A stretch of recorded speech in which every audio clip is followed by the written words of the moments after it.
Terima kasih atas kesempatan yang diberikan kepada kami kelompok 8. Di saat ini, kami dari kelompok 8 akan membahas tentang sesi lompa.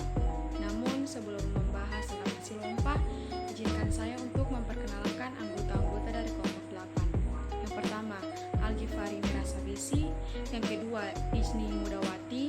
Yang ketiga, Aprilia Rahanyaan. Yang keempat, Wahyuni Mutiamole. Dan yang kelima, Berbi Agnes Fatimuri. Baik, di sini saya akan menjelaskan tentang pengertian sasi. Sasi baru-baru ini telah diselenggarakan di Pulau Haruku, Kabupaten Maluku Tengah, Provinsi Maluku. Sasi dapat diartikan sebagai larangan untuk mengambil hasil sumber daya alam dalam waktu tertentu, sebagai upaya pelestarian demi menjaga mutu dan populasi sumber daya hayati alam. Sasi dibagi menjadi dua suku kata, yaitu sasi dan lompa. Sasi adalah sebuah larangan di Maluku bertujuan untuk menjaga kelestarian alam. Sedangkan lompa adalah sejenis ikan sardin kecil yang hidup di air payau atau air sungai. Selanjutnya, peranan sasi. Peranan serta manfaat sasi ialah sebagai wadah pengamanan terhadap sumber daya alam atau SDA dan lingkungan sekitarnya, serta mendidik dan membentuk sikap serta perilaku masyarakat yang merupakan upaya untuk melihat dan tata krama hidup bermasyarakat. Baik, di sini saya akan menjelaskan tentang sejarah ikan lompa. Dahulu, di Kali Learisa Kayili terdapat seekor buaya betina. Buaya tersebut dijuluki oleh penduduk sebagai Raja Learisa Kayili.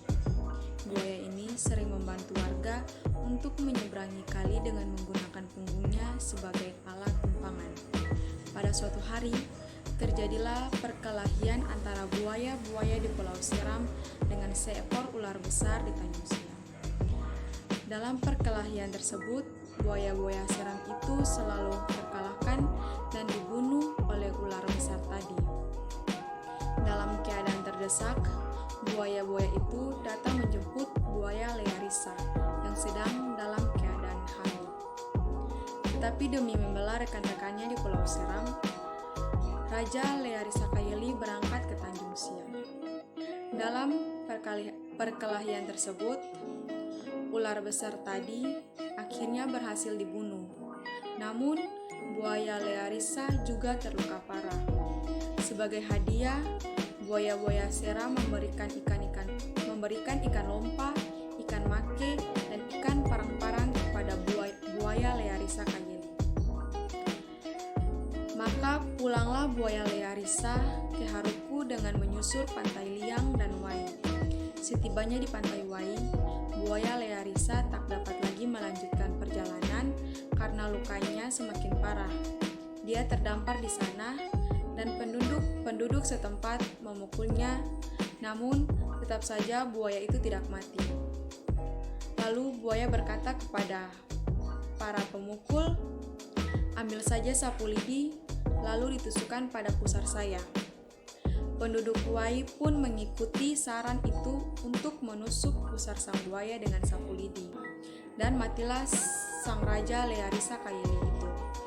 Tetapi sebelum menghembuskan nafas terakhir, sang buaya masih sempat melahirkan anaknya. Anaknya ialah yang kemudian pulang ke Haruku dengan menyusur pantai Tulehu dan malahan kesasar sampai ke pantai Paso dengan membawa semua hadiah ikan-ikan dari buaya-buaya Siram tadi. Karena lama mencari jalan pulang ke Haruku, maka ikan parang-parang tertinggal di Paso, sementara ikan lompa dan ikan make kembali bersama ke Haruku.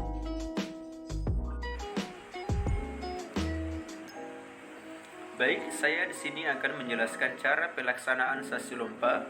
Pada penjelasan pertama yaitu upacara tutup sasi lompa atau larangan pengambilan ikan. Ketika penutupan sasi akan dilakukan, orang-orang akan melakukan upacara panas sasi.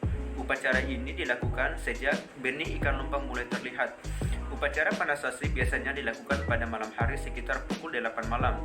Acara ini dimulai ketika seluruh anggota kewang berkumpul di rumah kepala kewang dengan membawa daun kelapa untuk membakar api unggun.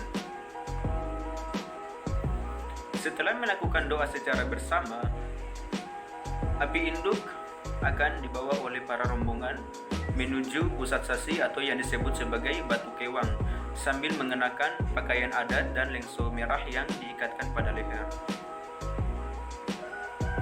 Di pusat lokasi Kewang, kepala Kewang akan membakar api unggun sambil diiringi oleh tabuhan tifa yang menandakan adanya 5 marga di desa Haruku. Pada saat irama tifa berhenti, orang-orang akan menyambut dengan ucapan serwei atau ucapan janji yang dilakukan oleh seluruh anggota Kewang secara serempak. Setelah itu, kepala Kewang akan menyampaikan kapata atau wejangan untuk menghormati desa dan para leluhur setempat. Kemudian setelah itu dinyatakan bahwa mulai hari itu, baik di darat maupun di laut, sasi mulai diberlakukan atau ditutup seperti biasanya. Upacara ini biasanya dilakukan pada setiap persimpangan dan baru akan selesai pada sekitar pukul 10 malam. Pada upacara ini, daun kelapa yang tidak habis terbakar akan dibuang ke laut. Setelah upacara panas sasi dilakukan, selanjutnya yang dilakukan adalah pemancangan tanda sasi atau yang disebut sebagai kayu buah sasi yang dilakukan oleh kepala Kewang, karena berdasarkan peraturannya bahwa yang berhak mengambil kayu buah sasi adalah kepala Kewang, baik yang di darat maupun yang di laut, untuk dijadikan sebagai tanda sasi.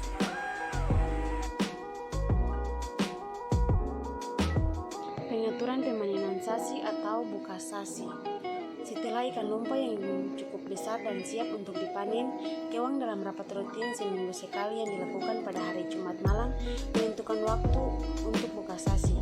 Keputusan hari H dilaporkan kepada raja atau kepala desa untuk diumumkan kepada seluruh warga.